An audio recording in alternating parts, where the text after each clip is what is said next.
and welcome to this installment of Frank and Mary here in Southborough. If you haven't seen this show before, my name is Art Bergeron. I'm an elder law attorney. I work at a large firm called Myrick O'Connell. I do nothing but elder law. And this show was originally started to kind of supplement the seminars that I do at the Senior Center, where I talk about my make-believe couple, Frank and Mary, whose goal in life is to live in their house until they die and be buried in the backyard.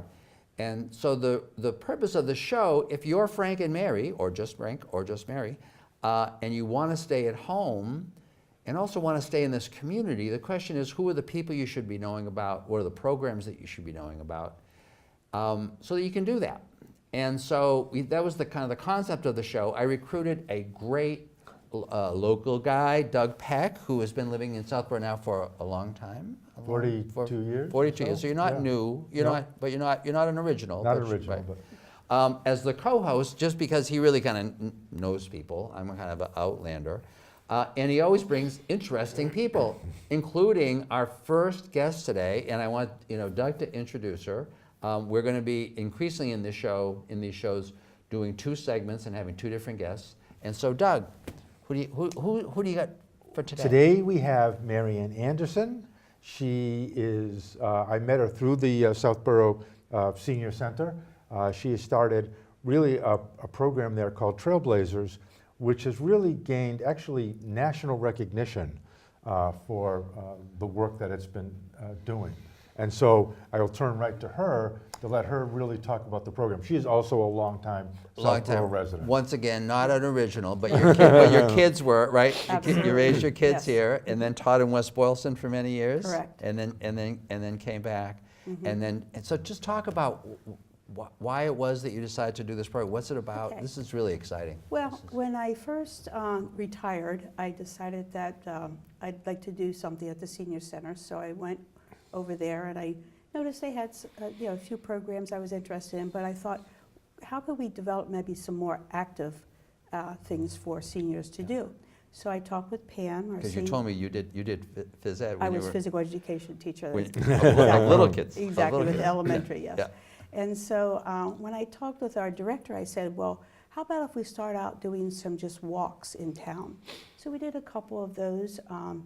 Just on some properties like Chestnut Hill Farm and Breakneck Hill, and we had some interest. And how had you gotten the word out just regarding those walks? We just put it in a newsletter, and and the walks were about a half an hour, and they were for all ages. They were pretty gentle. They were called walks, not hikes. So from that, we put out a letter to the people that came out to these programs, and we said, who's interested in maybe doing some more active things in their senior life. So we got 14 people to come to our first planning meeting. How long ago was this? That was 3.5 years ago. Mm-hmm. And then from there, and I had come with a list of things because I had researched some activities I thought would be fun. Mm-hmm. So I came with a list, but then also people that came to this meeting also brought some things, and we started at that point to then develop a program. And our first hike, and it was a hike, we went out to the Quabbin Reservoir.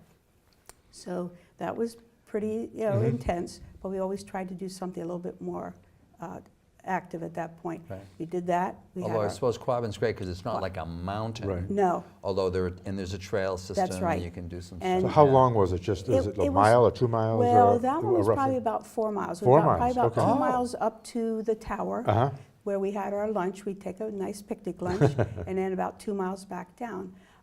And again, we go at a pace. We don't, we're not like, racing up the mountain, because we just enjoy ourselves. And we always try also to have some sort of a ranger or interpreter tell us a little bit about the area we go to. So we first had the ranger talk, and then we went on our hike, had our picnic lunch, came back down. And those people are great, by the way. The Yes. people at Department of Conservation and Recreation. Absolutely. Because they're really interesting. Exactly. They're really interesting. Exactly. So excuse me, I have to ask. So did you see any eagles?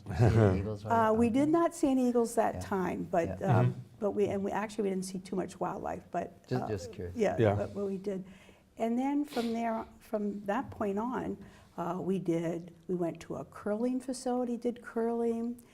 We ended up we do some horseback riding, bike riding. We have our winter hikes, our snowshoe if it's snow obviously on the ground.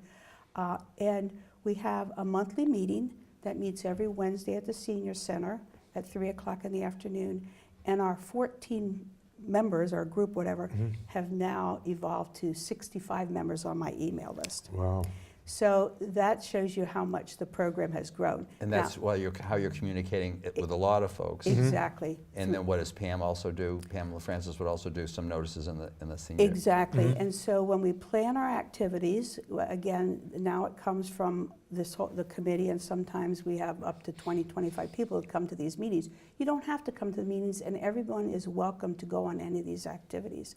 But when you come and you plan, you could either research it yourself. I have a number of people that will research and bring it to us, or, I will go out and I will make the contact.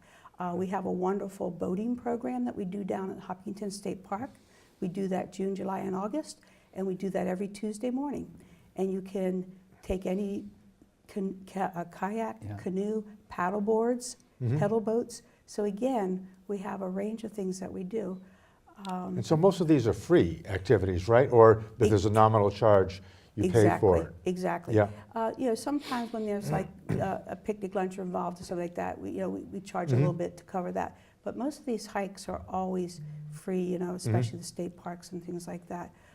The boating, we were lucky to get a special membership. So we can use that down. The boating at Boston gave us a special membership, so we could take 8 people at a time down there to do that. It's to Hopkinton, to the So state that's park. very close. Yeah. We've done like an adventure park down at the Heritage Plantation in Sandwich, where there were zip lines, there were wires we walked through, hoops we climbed through, and now we're looking at one that's over in Berlin, possibly doing that. And again, there are people that are very interested in doing. You did a rail trail thing too? A rail? That was called the Rail Explorer. And Okay. that was down in Rhode Island. Yeah. And they were carts that you sat on, and they were either a cart of 2 or a cart of 4, and you pedaled those. And it was on an old railroad track. Yeah. And we pedaled It was for I really think it was interesting. 6 miles. Wow. And just right along the Yeah. water. So it Oh, was- that long Yeah. rail Yeah. trail, the one that goes from Providence and then kind of. Well, that's the biking trail. This was Right. down in closer to Newport. Oh, I see. So, I and, see. and it was Portsmouth, actually, Rhode Island. And this was a nice rail trail, and you get on and you pedal away, and, they picked you up at the end. They had a bus that picked you up and brought you back, but Oh, nice. that was very nice. Again, we do some horseback riding at a place out in Princeton, and that has been very successful, and they do trail rides out there. And this is unbelievable. I know. It's just unbelievable. How often do you do this? Do you? No, I shouldn't say. Obviously, not on a fixed schedule, because a lot of your folks are retired, so that you can. That's the virtue of this, is you can just really figure out a whole variety of things, and it doesn't have to be like after work or anything. No. But typically, like in a month, how many things would you do in a? We have month? about 2 or 3 activities. Per month. Per Per month. month, yeah. And we have, every month, we have a Bay Circuit trail hike. The Bay Circuit Trail goes from Gloucester the whole way down to Hingham, and it's a loop. And they're Right. about, I think it's 220 miles That's a of long. trail. That's a long. Yeah. loop. And so we do 2-mile I think it even segments. goes Two- to. There's a piece that even goes to Plymouth. Right, Very it cool. does. Right, Yep. and so we do these 2-mile segments, and we figure that if we do 2 miles every month, we'll probably have it finished in 10 years. So we're looking at- That's yeah, great. yeah. And they have one person who Yeah. will go and do the trail first, so they know So if you- it's Right. if it's how difficult it might be. Right, and if there's or any not. obstacles. Right, Exactly. Carl right. Geyer does that, and so he knows exactly what segment we're going to next, and then he leads that. I see. Yeah. I see. Now, just as a curiosity, I remember. So we all have these kind of backstories. So in my younger life, I had worked for the Secretary of Environmental Affairs for several years, and that was being developed. This was in the late '90s. Is that done? Is the Bay Circuit? It is done. It is That's complete. incredible, because I remember there was a guy. It's like what you do and how things grow. There was a guy, I want to say he was from like North Andover or Andover up there, who was kind of the inspiration for this. Exactly. And he kept putting pieces together and putting pieces. And I remember going to his, he had this little tiny office at his house or something. No, and you saw the map, and here were the pieces that were done and the remaining pieces. And it really showed, you get to a certain point, and next thing you know, it's done. You know, people get involved. It's like what Westboro did with the charm bracelet. You Right, know, exactly. you set a goal and things, but it's like what you're doing. It just, you have a good idea, and people get it, you know? In fact, we just had Don Byrne come out and talk to us Oh. at one of our meetings, Yeah. and we're going to be going on one of our trails with him, on one of the trails with him. Yes, along. yes. And that's the other thing, we've had people, even here in town, we took a hike like on the other side of the Burnett House, but it was historical, and we had someone speak to us about the Burnett House and the trail along the side where the Deerfoot Farms were and stuff. Because it's really interesting. It That is. whole section of town is Absolutely. incredibly interesting. Absolutely. So how many people generally? Is it like 15, 20, or is it vary depending on the activity? It does vary on the activity, but we usually get about 15 to 20 people. And again, unless it's something like a bus trip, we're going to the Mount Albany Cemetery. And With a- and- with a guide there, With right? a guide. and Yeah. the guide Are you is going gonna- this spring? We are going in April. April, That's a great time. So, That's you know, a ton of birds go Right, there because of and- all the flowers. And we are going to have this guide tell us all about, you know, the historical factors there and who's in that cemetery and a little bit about the landscaping. So, you know, we look forward to things Yeah. like that. And we went to Spectacle Island one summer. Wonderful ranger out there took us on the Right. trail hikes along there, and just knowing the history of that whole island. Which is quite So it's something. getting is. outside, it's It is. educational, and you're with a group of people, sort of like-minded people. It's And a it's nice meeting a experience. real, and so I'm going, and I'll reveal we were talking a little bit about ageism, right? When we were originally talking, I said, and I had asked you before the show, I said, so this must be mostly like younger people, right? And you said, no, you know, you've got folks like in their 80s and 80s. stuff. Yeah. We do. And I was saying to myself, you know, we all fall into the trap, you know. People in their 60s think about people in their 80s. In many ways, the way that people in their 40s think about people in their Right. 60s. Like, wow, they're really old. Which reminded me of when my kids were little. And, you know, remember like everybody over 25 was like just old? Like, oh, they just like this big Yeah. category of people. So this must also be a wonderful way for people just to see, to go beyond age. That has nothing to do with it. It has to do with you're alive and you're healthy, you know, or you're not. And if you're healthy, to be able to do these things is terrific. But before we go, I want you to just say, because this was, one of the unique things about this is it's really run by the group, not programmed by the senior center. Exactly. It's sort of sponsored by the senior, but they don't have to invest any time or anything in there. It's all run by volunteers at the senior center, which is a big deal to have that many That's people huge. and That's coordinate it. But tell us about the national, what you won from the, there was a national recognition. It's important, I We think, did. because We submitted the program, and it was for, I guess, innovative programs that Yeah. and healthy programs. Yeah. And so Pam put it all together, and we sent it off. And To whom? to the National Councils Council on on Aging. Aging. Yeah. Oh, I see. I And see. so we got an honorable mention. So we were great. really excited that, you know, out of all these programs that were submitted, that we did receive this honorable mention. When it first started, one more thing, I was at the Massachusetts Council on Aging has an annual Right. event, and they presented at that event, and I was in the room. It was packed. It was standing room only. There had to be 80 people in that room from other senior centers who wanted to learn about this program. Absolutely. And I think that the thing that makes it so unique here in Southborough is we have two people, Pam and Peg, who are so supportive of what we do. And the communication is always open. I mean, they get to say, no, that sounds a little bit too much, but they are very Like Yes. supportive. the trip to Hawaii that you Yes, right. No, Well, you none can't. of them. But you know, they understand what we want to do and the Right. purpose of our program. they're And they super have supportive, yeah. exactly. And you know, we have all the safety factors in place too. So we make sure that, you know, we are aware of that and the liability and stuff like that. But we take that because there's, you know, they sign a form at the senior center that everybody does, whether you come to the senior center for this activity. Oh, sure. And so that's what's great. We just have these administrators that, you know, just, you know, are so, They're so supportive. yeah. Now, looking forward, you've talked about some of the things that you've got planning really in the short run. In the longer run, as you've seen this evolve, where do you see this going? Do you see you're doing longer trips? Do you Well, see you're doing more? Is this just, it's wonderful. know, It I seems like think- it has no limit to it. Exactly. I mean, I think we stay pretty local, but Yeah. but then we do go, like, we're going to an Andres Institute of Sculpture up in New Hampshire, very southern New Hampshire. We'll probably take a bus there, but they have these trails. They go 5, 10, 15 miles of trails with sculpture on the trail. And they have, and again, they'll have like a docent if we want to have someone come along with us and talk about that. Otherwise, they do have maps. So when these people come forth with these ideas, we just have so many ideas and so little time to do all this. But, Right. but Yeah. again, we invite anyone to come. You don't have to come to the meetings. You don't have to be a planner. The information does go out in the newsletter, so Yeah. people can see that.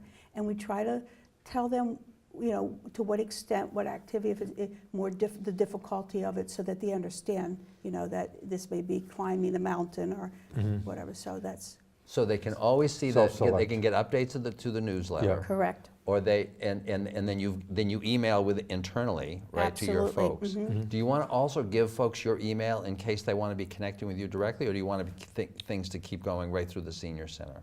I'm just asking because, you know, if you mention it, that way people would know Right. how to reach out. So how should Right. they be reaching out? I think that if you have them go through the senior center, That's the best. and Yeah. they can then give their email address Yeah. and say, would you please pass this on to me, then I would put them on our email list. When you're growing. I know. Yeah, This was just I terrific. told you, yeah. This very is good. just Yeah, terrific. it's an exciting program. So thank you so much for this. You Yeah. must be really proud to see how this has evolved, though. I'm you know. excited, and Yes. and there are many people that are helping Yeah. out, so That it's are not helping just. Because it's a real local activity. Right. So you may Absolutely. find Frank and Mary on one of your Right. trips. Yes. We might, yeah. They may look like cartoon characters. but They're That would real be great. people. Okay, So good. thank you so much, Doug. Thank you. This Thanks, is Mary Ann. Just You're terrific. welcome. We'll be back in a few minutes with our second guest. Thank you. Thanks. Okay. Good. Hi, and welcome back to the second part of this installment of Frank and Mary here in Southborough. And I want to introduce our next guest. We've all met Doug Peck. I want to introduce our next guest, Peter Martin, whom I had met because Pamela Francis at the Senior Center had said, you got to meet this guy. He's just a really interesting guy. And I know, Peter, that you've been involved in some stuff with, you know, through the seniors here. Yeah. But also your day job involves seniors, and I was hoping that you could talk about that a little bit. I know, and so first of all, how did you end up here? The test question is always, how long have you been in Southborough? Oh, yeah. So it's almost about 20 years. 20 years? We've been here. Right. So moved here from Boston. Yeah. We've raised and are raising 3 kids. We have our oldest just graduated. He's a freshman at Northeastern. Yeah. And we have a junior at Algonquin and a freshman at Algonquin. Oh, you're still in play here. Yeah. We're Still in going the to- easy you're years. still going to games, Teenagers, right? no Doing that problems. stuff, Yeah. saving up to write the big checks. You know, Yeah. you're kind of going through all this stuff, right? Yeah. And tell me about your day job and how you evolved into doing what you're like now doing. Yeah, so I'm a financial advisor. Yeah. I've been in the business for about 25 years. And so a lot of the financial planning, I'm very blessed. I get to do some exciting, incredible things with clients, saving up Yeah. for weddings and second homes and travel and just life goals. And doing stuff. It's exciting. And so I get And to... by the way, have you done that all your life? Is this what you wanted to do when you kind of got yeah, out of I've had my school? own practice for 19 years. Yeah? I worked at Fidelity in Boston for a number of years. He just looks so young. I you know, huh? These people come in so young, they look so young. How did he do this? Catching you know? up quickly. Yeah. And it's fun. And what I've noticed over the years, and what's kind of spurred a lot of kind of a renaissance in the way I do planning, is that a lot of people get stuck, and they don't quite know how to break out of that stuckness or rut and think about what they really truly want to accomplish in life and live their life, no matter how much time is left, by design. And that's something I'm really focusing my time and energy on now. And that's something that I think when I was talking to Pam, that was one of the reasons she said you really should talk to this guy because and it's specifically, so this is not, we're not here to talk about stocks and bonds and annuities and blah, blah, blah, right? Yeah. What I'm really interested in is kind of from your perspective and the work that you've done with people in a whole variety of ages, thinking about folks who are like my friends Frank and Mary, right? Yeah. Folks who are, say, 60 or above, right? And are maybe thinking about retiring, right? Maybe they've got a job that they just love, but they want to be doing, you know, a little less of that because, right? Right. But talk about the varieties of things that people are think about in when they're about that age, right, or older. Yeah. And then some of the stuff that we had kind of talked about when I originally met you of how do you do that? How do you think that out? Because I think so many people, they fall into that stuff. It's like you fall into getting older, right? It's like, how did I get here, right? Yeah. What is, you know, how, right? Well, that's the question I was going to Yeah. ask, is sort of what's the biggest, I mean, everybody knows they're going to get older, and, you know, so why not plan for it? But so there must be some obstacles Oh, that yeah. prevent people from really For sure. thinking about that. I'm sure when you Yes. talk to a lot of different people, you Yes. get to see sort of the 2 or 3 major things that stop people from really Yeah. considering Thinking that. about it. Yeah. And then how do people, so, Go ahead. Yeah, no, those are great questions. So- Those are great questions. so tell us about Yeah, it. and I'm obviously a financial advisor. I'm not a Yeah. psychiatrist or Right. psychologist, but so I just see common themes. Yeah, we wouldn't have invited you if you were. There we go. Although I shouldn't put it that way. That's good to know. You are wherever you are in life because of the way you think, right? You're doing what you're doing. You're behaving the way you're behaving. You have what you have in your life, all because of the thoughts that are going on in your head. So the first thing is just to acknowledge that. It's like, what's going on in your head? Because I can talk about money, I can talk about savings goals, and all these, elegant things to do, but if you're mentally not ready or wanting that, you're just going to blow up the plan eventually because you don't believe in it, or your thoughts are not there. And so that's the first thing to do is address, where are your thoughts? Do you believe that this is possible? Do you believe in yourself to do it? And just putting that on paper and thinking about That's it. a big step. Oh, well, it's huge. Oh Yeah. my God, putting it on paper. Yeah, because why? That must be really frightening Yeah. for people.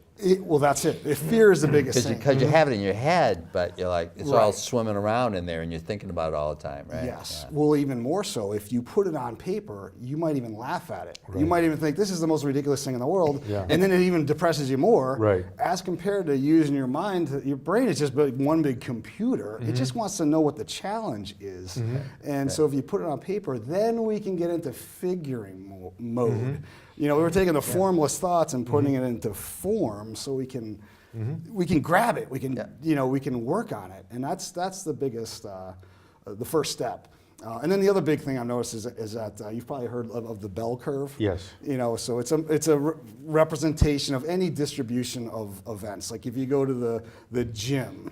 If there's 100 people in a gym, there's a couple people look like they're on life support. They Right. might not make it through that workout. Right. And then there's a couple people on this spectrum that Right. look like they They look like Right. the poster that you saw Right. when you walked That's into right. the gym. That's right. They look like they walked out of Yeah. a health magazine photo shoot. And then you've got the other bell curve up here where everybody's like in okay shape. Yeah. Yeah. Wealth, same way. Poor, billionaires, everybody else, go to the Algonquin history class. Yeah. Somebody's failing, somebody's got an A, Yeah. everyone's got C's and B's. That's right. And- All my clients, all my clients. You think there's rich and there's poor, and then there truly is this gigantic middle Yes. that is just okay. Right. And just they're not floating on easy street. They're not dying, right? Right, Right. right. And so it's talking to that middle group because, again, the psychology could be, well, it's because of the college I went to or the high school I went to, the town I came from, to my parents, and they think that's a predetermined spot in the bell curve or where they're Yes. supposed to be. Yes.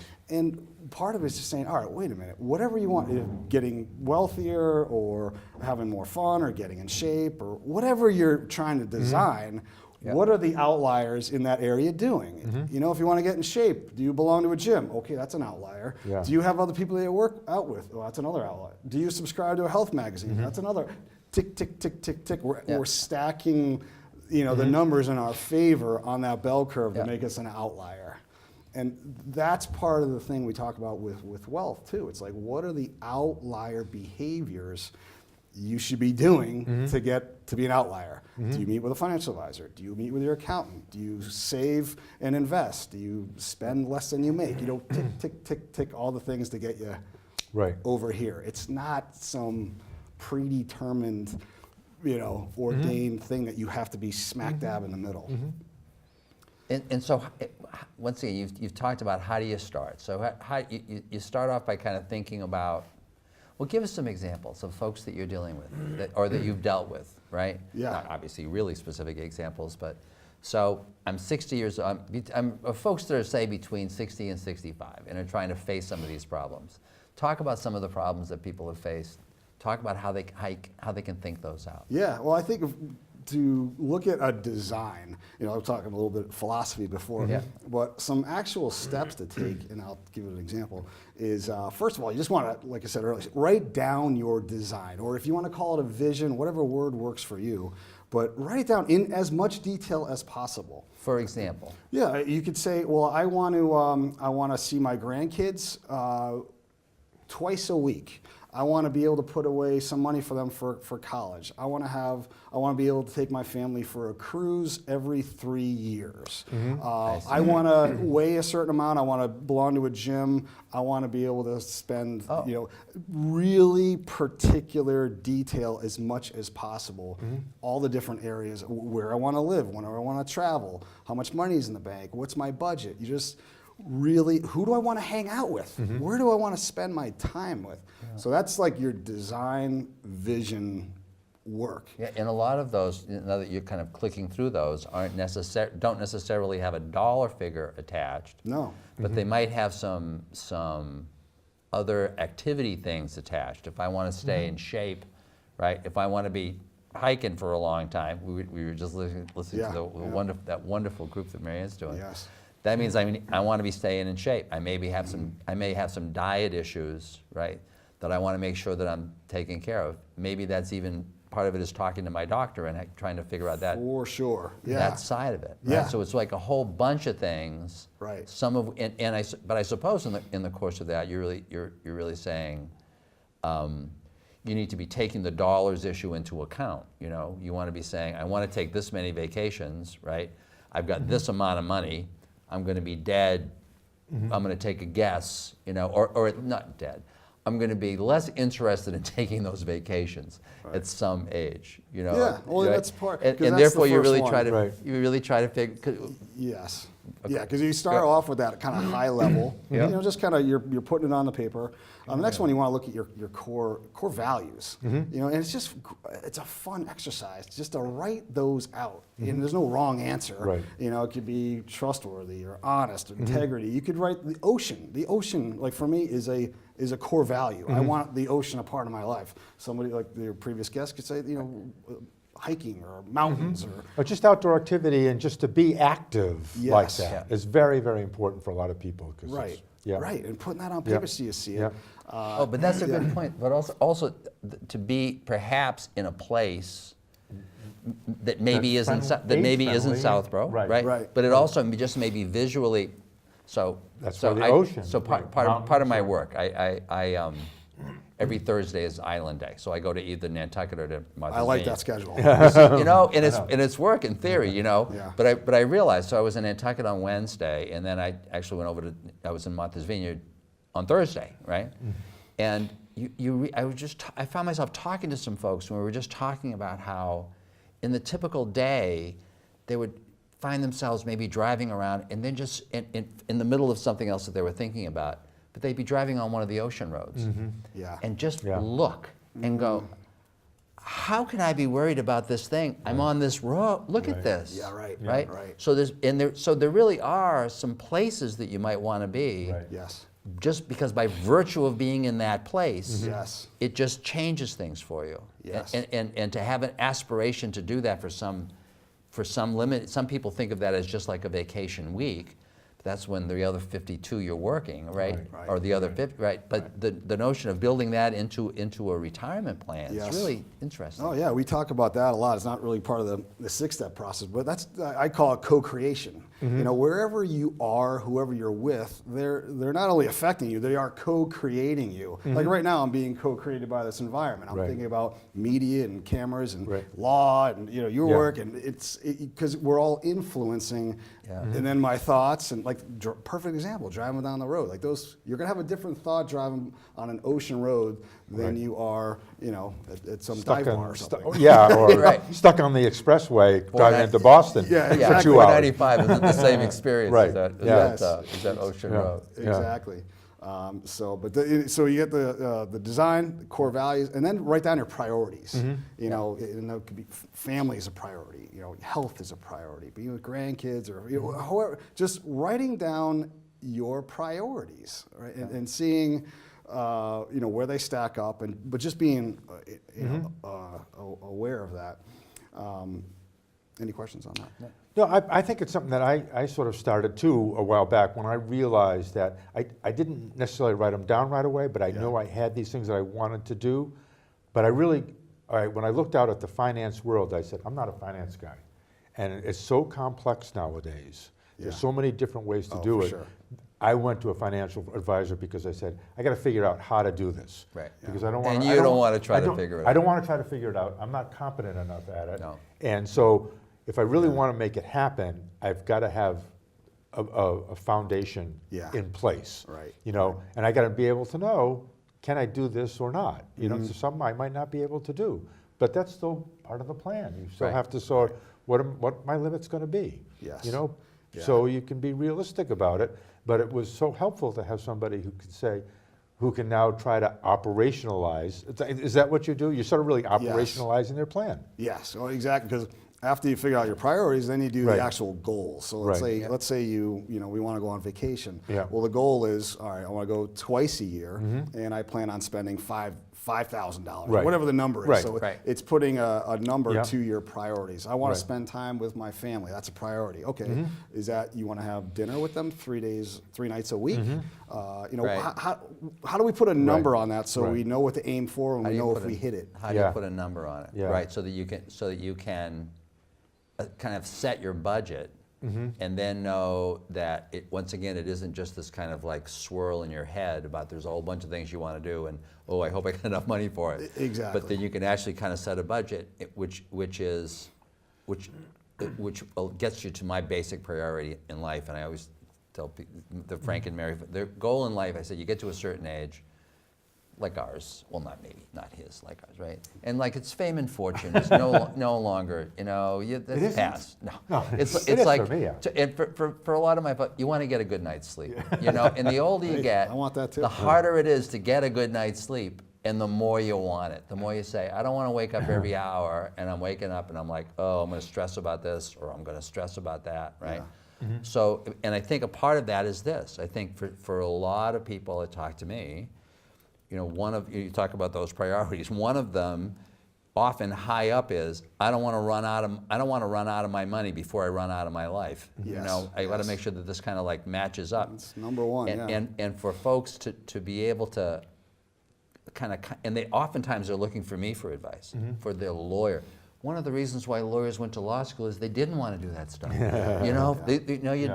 That's not what they're interested in, right? And so you find yourself asking the wrong guy, or sometimes you're asking your accountant for that Yeah, right, information. right. Different And mindset. that It is a accountant different has mindset. got some very specific things that he's very good at. Yes. But isn't necessarily what the question is, right? Right. So to be able to, if you know that goal is I want to sleep, so what's keeping me from sleeping, and you can kind of like figure those out, right? And Yes. then you can kind of live the rest of your life, and you.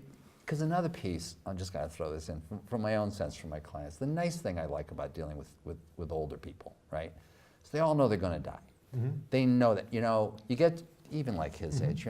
I'm still in doubt. That's right. It's so theoretical, and No one gets out of here alive. no, but I think when you're younger, Right. it's much scarier. Right. Death is much scarier. Right. The older you get, the more you realize you're going to die, and you kind of adjust to that. You say, I get that. I'm going to die. So the real question is, how do I live my life and not spend my time dying, but really living my life, right? And staying, and ideally staying healthy, Right. But it's just a different challenge. Yeah. But when I first started putting my plan together, one thing I worried about was, what if it's wrong? What if it's not? But what I hear you're saying is that it's not right or wrong, because it's your plan, there's no. Right. But it's also, you can change it. Yes. So it's not like you're putting it down, that's what we're holding you to. You're not holding them to anything. That's You're right. just saying, this is the plan. If you want to tweak it now, we have other factors that we can factor in to see if that, whatever you want to do now is still possible. That's right. So it's sort of a baseline that you're starting with. Yes. This is my first shot at it, and then That's right. let's see what happens. Right. Yeah, I mean, any plan is a living document. Right, I mean, right. life is Yeah. what it is. Yeah. Life is what it is. So you gotta, but yeah, what you're referring to is really the next step too, is mindset. Yeah. It's like, so are we aware of it? What is our mindset for each one of our, for our design and Right. our goals? Yeah. And so, for example, if you set a priority as being in shape or wellness, is your mindset, well, I do that at the end of work. I do that at the end of, when everyone else is taken care of, then I work out. Well, how is that serving you? And is that the right mindset? You know, what good are you at work if you can't work because you didn't take care, you know? Right. It's just making sure that that voice in your head is serving you and you have the right approach to, and like you said with your plan, it's like, you know, no, Right. it's not locked in. You know, your mindset is it's flexible to life. Right. So in a And- lot of ways, excuse me, you're like a coach, in the sense that you're not telling what's right or wrong, but you're saying, well, look, if you really want to hit this home run, you have to do this. There's some things Or you if gotta have- do. No, there are some things Yes. you have to do, and Yeah, you're, yes. but it's an objective person who's now looking at it, and you're not just somebody themselves saying, can I do this? And this is a person who's had a lot of experience saying, well, you know, you can do it that way, but there may be other ways to do it that will be easier or better or whatever, better suited for you. That's a Yes. great That's a point. coach. It's a real coach. Yeah. And, No, I suppose the really good financial planners have realized that they're kind of starting with that this isn't just all about the numbers, right? The numbers are the numbers, yeah. but the numbers that you're trying to achieve, you're really trying to achieve a goal. Right. Yeah, because at the end of the day, we can't escape the fact that we're human beings. Right. And we're complex creatures. Yeah. And, you know, a number doesn't motivate us sometimes, and we just have to be aware of the whole package, you know, to get to that design. So I can see why Pam suggested that I should invite. Yeah, there's a lot invite more we Peter could talk about here, I think. to the Absolutely. show. Yeah. So thank you very much for this. My pleasure. I hope it's just helped some folks just to kind of think out.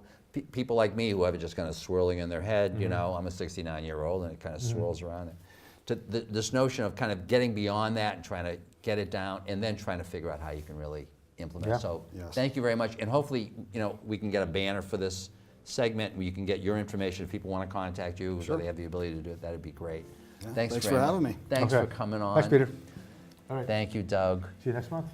We'll see you next month. Thank you very much for watching. We hope you enjoy this. We'll see you on the next installment of Frank and Mary here in Southborough. Thank you very Thanks. much.